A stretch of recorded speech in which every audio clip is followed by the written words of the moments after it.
परिचय। हे रिया, तुम क्या कर रही हो? मैं वाक्य बना रही हूँ। ठीक है। क्या तुम्हें पता है कि गणित में वाक्यों को कथन भी कहा जाता है? नहीं, लेकिन हम उन्हें कथन कैसे कह सकते हैं? क्या तुम इसके बारे में और अधिक जानना चाहोगी? हाँ पिताजी। इस पाठ में आप गणित में विवेचन को जानेंगे।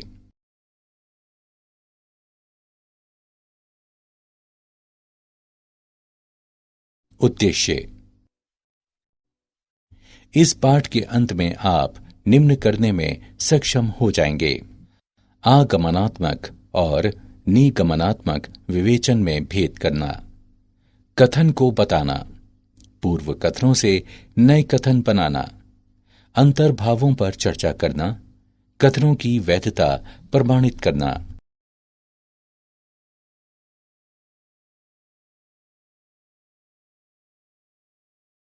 कथन। साक्ष्य से निष्कर्षों पर पहुंचने की प्रक्रिया विवेचन है। गणित में विवेचन के दो प्रकार होते हैं: एक आगमनात्मक और दो निगमनात्मक। विशिष्ट तथ्यों से सामान्य सिद्धांतों तक विवेचन ही आगमनात्मक विवेचन है। उदाहरण: उसके बाल लाल हैं, इसलिए उसकी प्रकृति क्रोधी स्वभाव वाली है। निगमनात्मक विवेचन वह विवेचन होता है जिसमें आगत प्रस्ताव की सत्यता तार्किक रूप से निर्गत प्रस्ताव की सत्यता की प्रतिभू होती है। दिया जाता है कि विवेचन में कोई गलती नहीं हुई है। एक तर्कसंगत उदाहरण दें जो विश्वास से उद्धत हो। यदि कमरे में अंधेरा है तो या तो लाइट बंद है या फिर बल्ब का फ्यूज उड़ गया है। कमरे में अंधेरा है, लाइट का स्विच बंद नहीं है। निष्कर्ष: बल्ब का फ्यूज उड़ गया है।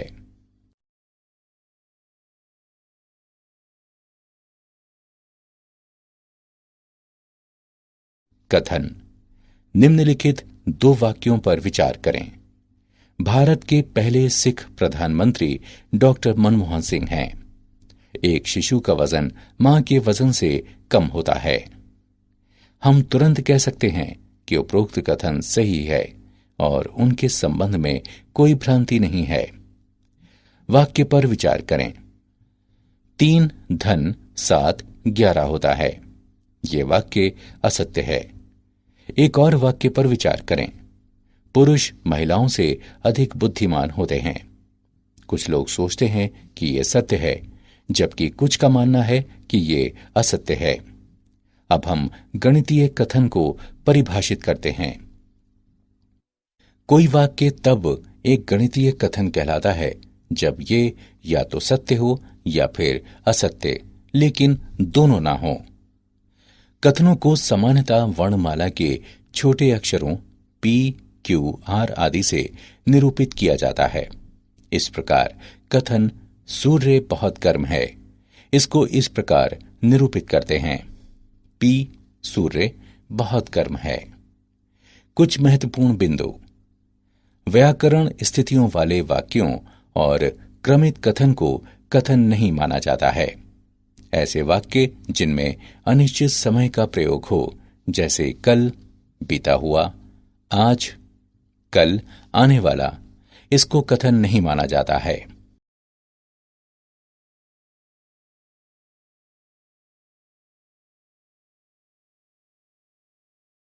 उदाहरण। बताएं कि निम्नलिखित वाक्य कथन हैं या नहीं। अपने उत्तर का कारण भी बताएं। 10 5 से कम है। शुक्र एक ग्रह है। गणित एक कठिन विषय है। हल। 1 वाक्य असत्य है क्योंकि 10 5 से अधिक है, अतः वाक्य एक कथन है।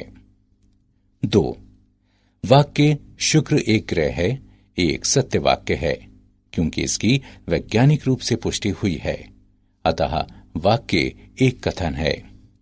3 वाक्य व्यक्तिपरक है क्योंकि अलग अलग व्यक्तियों की राय भिन्न भिन्न होती है, अतः वाक्य सदैव सत्य या सदैव असत्य नहीं है, इसलिए वाक्य एक कथन नहीं है।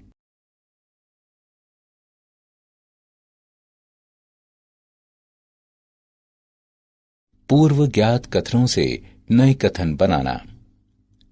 किसी कथन का निषेधन। मान लें कि पी कोई कथन है, तब पी को नकारता हुआ कथन पी का निषेधन कहलाता है।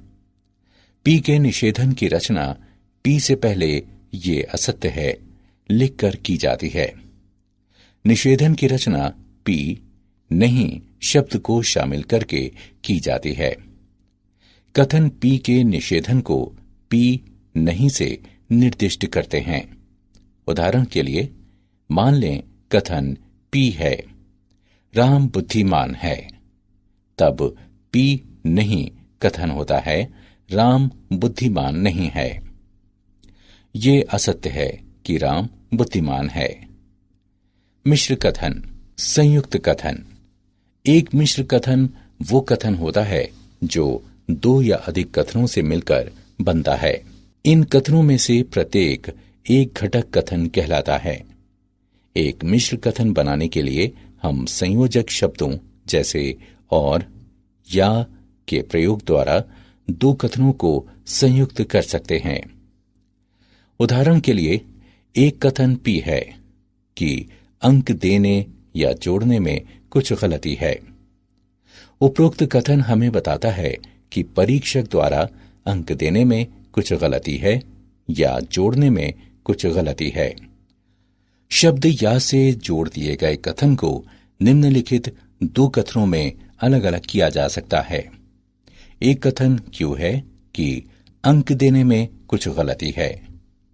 एक कथन आर है कि जोड़ने में कुछ गलती है। निम्नलिखित दो कथनों पर विचार करें। एक कथन पी है कि 8 एक सम संख्या है। एक कथन क्यू है कि 8 एक प्राकृत संख्या है। एक नया मिश्र कथन प्राप्त करने के लिए इन दो कथनों को संयोजक और से संयुक्त किया जा सकता है। एक कथन आर है कि 8 एक सम संख्या और एक प्राकृत संख्या है।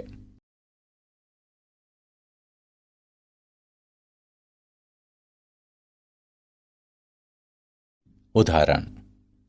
निम्नलिखित मिश्र कथनों के घटक कथन ज्ञात करें। संख्या 3 अभाज्य है या ये विषम है। चंडीगढ़ हरियाणा और पंजाब की राजधानी है।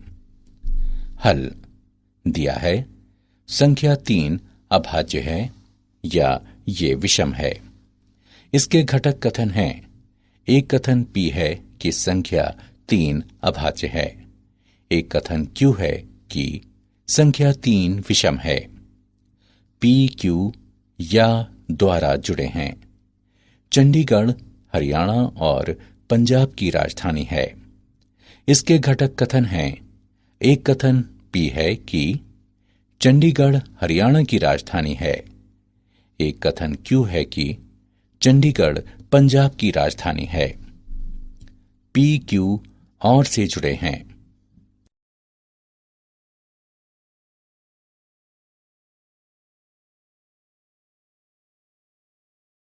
विशेष शब्द या वाक्यांश। शब्द और। एक, और वाला मिश्र कथन सत्य है यदि इसके सभी घटक कथन सत्य हैं। 2, और वाला मिश्र कथन असत्य है यदि घटक कथनों में से कोई भी असत्य है। अन्य सत्य हो सकते हैं। मान लें कि P और Q घटक कथन हैं, तब P और Q को इस प्रकार निरूपित करते हैं। P और Q और के लिए सत्यता सारणी को इस प्रकार निरूपित किया जाता है। P सत्य और Q सत्य के लिए P और Q सत्य है। P सत्य और Q असत्य के लिए P और Q असत्य है। P असत्य और Q सत्य के लिए P और Q असत्य है। P असत्य और Q असत्य के लिए P और Q असत्य है। उदाहरण के लिए एक कथन P है कि 30 2, 5 और 6 से विभाज्य है।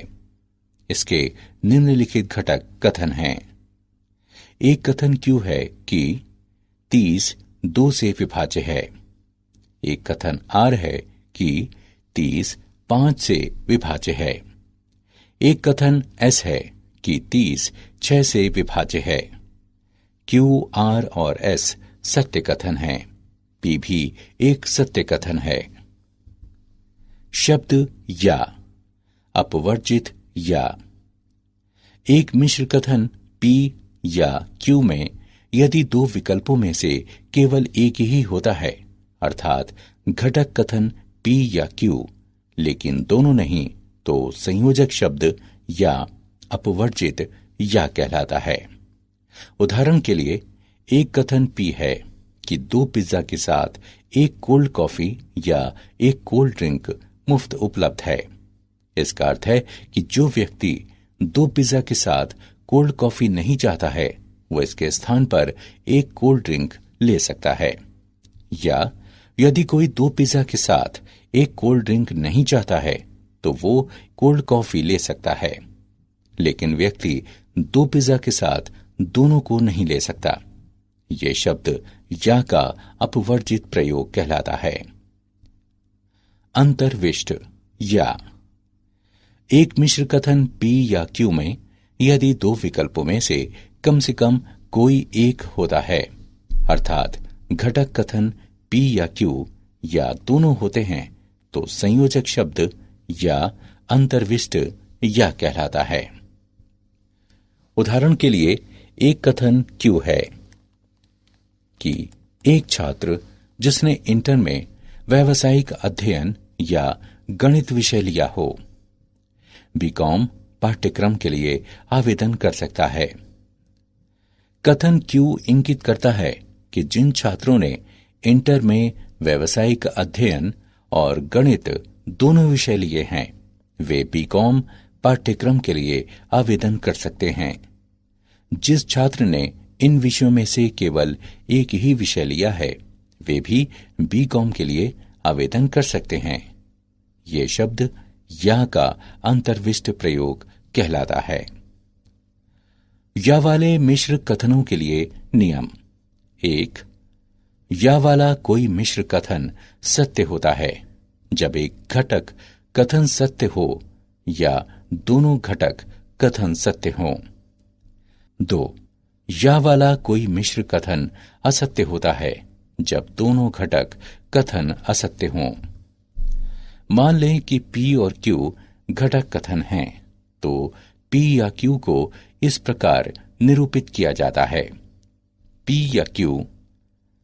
या Q के लिए सत्यता सारणी को इस प्रकार निरूपित करते हैं। P सत्य और Q सत्य के लिए P या Q सत्य है। P सत्य और Q असत्य के लिए P या Q सत्य है। P असत्य और Q सत्य के लिए P या Q सत्य है। P असत्य और Q असत्य के लिए P या Q असत्य है। परिमाणवाचक वाक्यांश। 2 परिमाणवाचक वाक्यांश हैं। 1. एक ऐसे का अस्तित्व है। 2. सभी के लिए, प्रत्येक के लिए। उदाहरण के लिए एक कथन है कि एक ऐसे वृत्त का अस्तित्व है जिसकी त्रिज्या 1 इकाई है। इसका अर्थ है कि कम से कम एक ऐसा वृत्त है जिसकी त्रिज्या 1 इकाई है।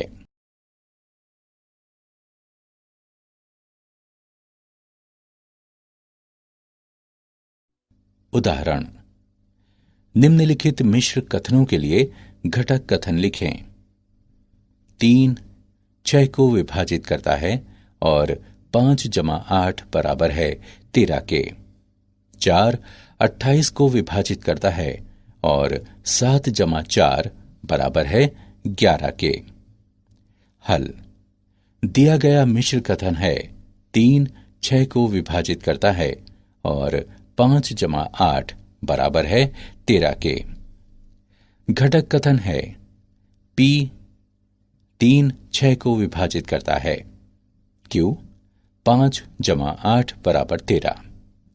P सत्य है और Q भी सत्य है, अतः P और Q सत्य है। दिया गया कथन है 4 28 को विभाजित करता है और 7 + 4 बराबर 11।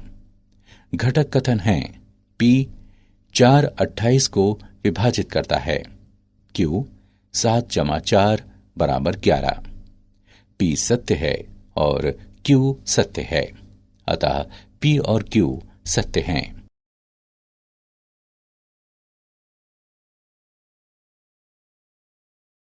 उदाहरण: निम्नलिखित कथनों में से प्रत्येक में अंतर्विष्टि या अपवर्जित या शब्दों के प्रयोग का पता लगाएं। अपने उत्तर को कारण सहित बताएं।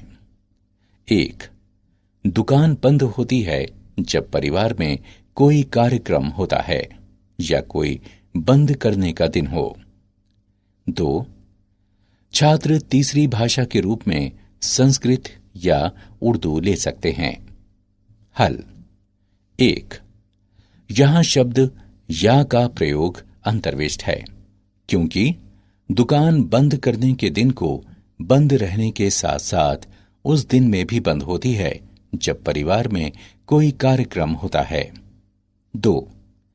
यहां शब्द या का प्रयोग अपवर्जित है, क्योंकि एक छात्र तीसरी भाषा के रूप में संस्कृत या उर्दू में से कोई एक ही ले सकता है, लेकिन दोनों नहीं ले सकता।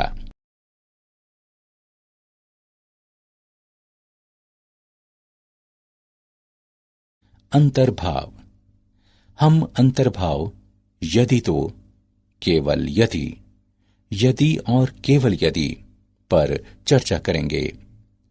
वाक्यांश तो यदि से जुड़े दो कथनों से जो एक कथन बनता है उसे अंतर्भाव कहते हैं। उदाहरण के लिए, यदि बाजार में अधिक आम आते हैं तो उनके मूल्यों में कमी आएगी। यदि P तो Q निम्नलिखित कथनों के समान हैं। 1. यदि P तो Q का अर्थ है कि P अंतर्भाव Q, इसे P अंतर्भाव Q से निर्दिष्ट करते हैं। इस प्रकार यदि कोई संख्या 10 की एक गुणज है तो वो 5 की भी गुणज है। 2. P पर्याप्त प्रतिबंध है Q के लिए। उदाहरण के लिए, यह ज्ञात होना कि कोई संख्या 8 की गुणज है पर्याप्त है यह निष्कर्ष निकालने के लिए कि वो संख्या 4 की भी गुणज है। 3.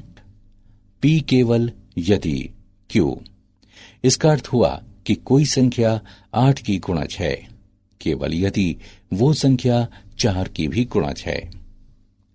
4. Q अनिवार्य प्रतिबंध है P के लिए। इसका अर्थ है कि जब कोई संख्या 8 की गुणज है तो वो संख्या अनिवार्य रूप से 4 की भी गुणज है। 5. निषेधन Q अंतर्भाव निषेधन P, इसका अर्थ हुआ कि जब कोई संख्या 4 की गुणज नहीं है तो वो 8 की भी गुणज नहीं है।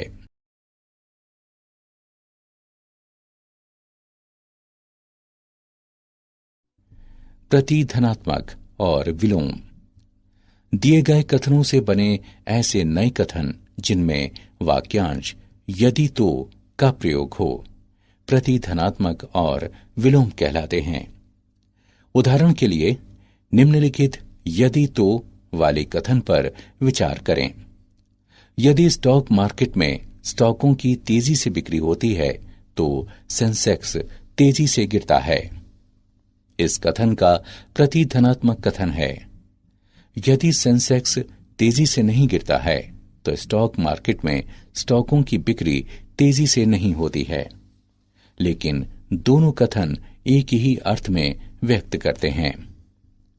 एक दिए गए कथन यदि P तो Q का विलोम है, यदि Q तो P। एक कथन पर विचार करें, यदि दो पूर्णांक X और Y इस प्रकार हैं कि x y से बड़ा है, तो x घटा y सदैव एक धन पूर्णांक है।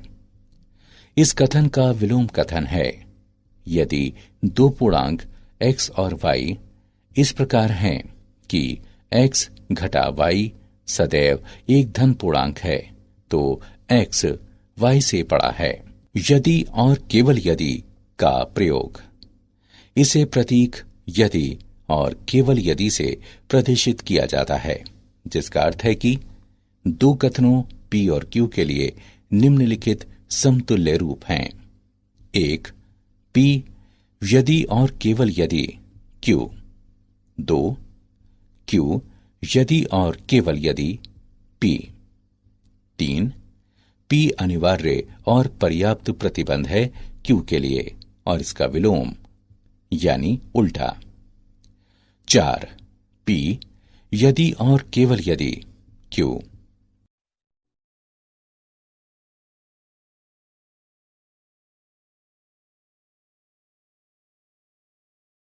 उदाहरण, दिए गए कथन के लिए प्रति धनात्मक कथन लिखें। यदि एक चतुर्भुज सम हो तो ये वर्ग होता है। हल दिया है, यदि एक चतुर्भुज सम हो तो ये एक वर्ग होता है। प्रति धनात्मक कथन है।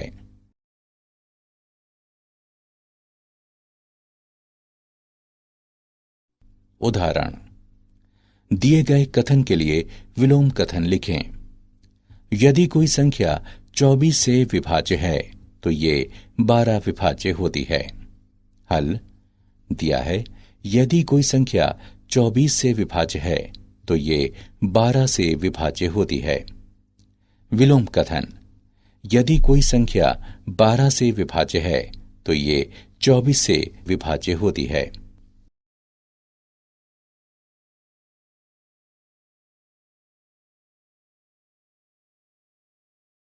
उदाहरण, यदि और केवल यदि का प्रयोग करते हुए दिए गए कथनों को संयुक्त करें। एक कथन P है कि किसी चतुर्भुज की सम्मुख भुजाओं का एक युग्म समांतर और बराबर हो तो ये एक समांतर चतुर्भुज होता है। एक कथन Q है कि यदि कोई चतुर्भुज एक समांतर चतुर्भुज हो तो इसकी सम्मुख भुजाओं का एक युग्म समांतर और बराबर होता है। हल दिया है, एक कथन P है कि किसी चतुर्भुज की सम्मुख भुजाओं का एक युग्म समांतर और बराबर हो तो ये एक समांतर चतुर्भुज होता है। एक कथन Q है कि यदि कोई चतुर्भुज एक समांतर चतुर्भुज हो तो इसकी सम्मुख भुजाओं का एक युग्म समांतर और बराबर होता है।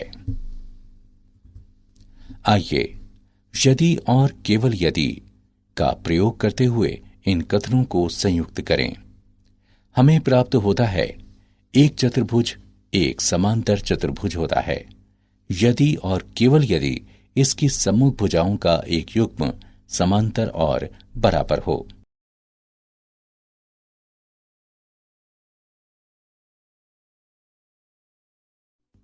कथनों की वैधता को प्रमाणित करना। नियम 1, और से प्रयुक्त कथन। यदि P तथा Q दो कथन हैं तो ये सिद्ध करने के लिए P और Q सत्य है, निम्नलिखित चरणों की जरूरत होती है। स्थिति 1, दर्शाइए कि कथन P सत्य है। और स्थिति 2, दर्शाइए कि कथन Q सत्य है। नियम 2, या से प्रयुक्त कथन। यदि P और Q गणितीय कथन हैं तो ये सिद्ध करने के लिए कि कथन P या Q सत्य है, हम निम्न पर विचार करते हैं। स्थिति 1, ये मानते हुए कि P असत्य है, Q को अनिवार्यता सत्य प्रमाणित करें। स्थिति 2, ये मानते हुए कि Q असत्य है, P को अनिवार्यता सत्य प्रमाणित करें। नियम 3, यदि तो से प्रयुक्त कथन। यदि P तो Q को सिद्ध करने के लिए दिखाएं कि निम्नलिखित में से कोई एक सत्य है।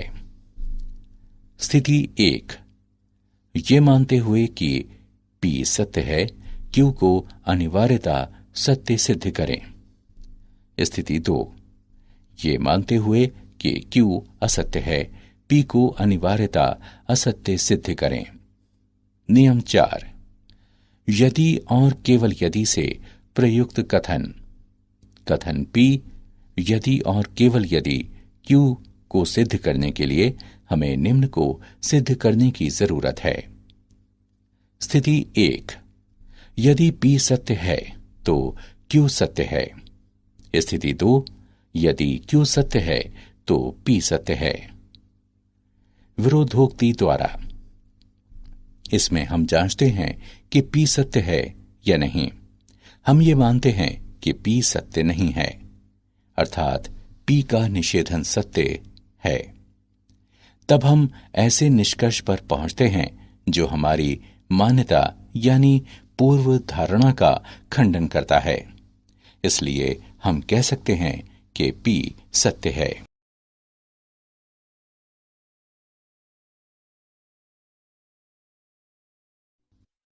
क्या आप जानते हैं, अरस्तु ने निगमनात्मक विवेचन में महान योगदान दिया।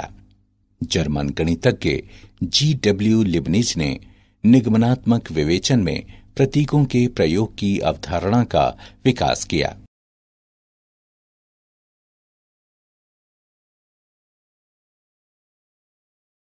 सारांश, आइए हमने जो कुछ सीखा है उसे संक्षेप में दोहराएं।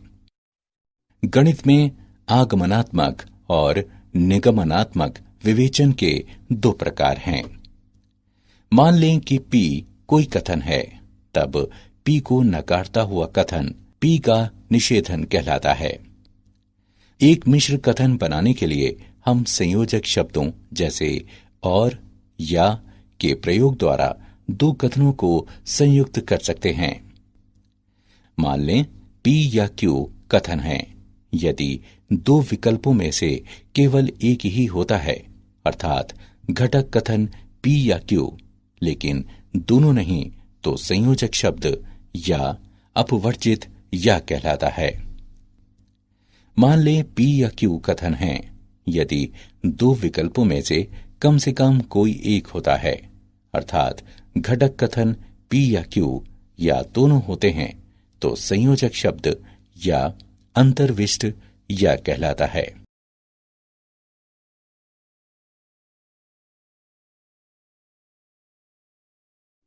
एक ऐसे का अस्तित्व है, सभी के लिए, प्रत्येक के लिए दो परिमाणवाचक वाक्यांश हैं। वाक्यांश तो यदि से जुड़े दो कथनों से जो एक कथन बनता है उसे अंतर्भाव कहते हैं। केवल यदि, यदि और केवल यदि अंतर्भावों के अंतर्गत आते हैं। दिए गए कथनों से बने ऐसे नए कथन जिनमें वाक्यांश यदि तो का प्रयोग हो प्रतिधनात्मक और विलोम कहलाते हैं।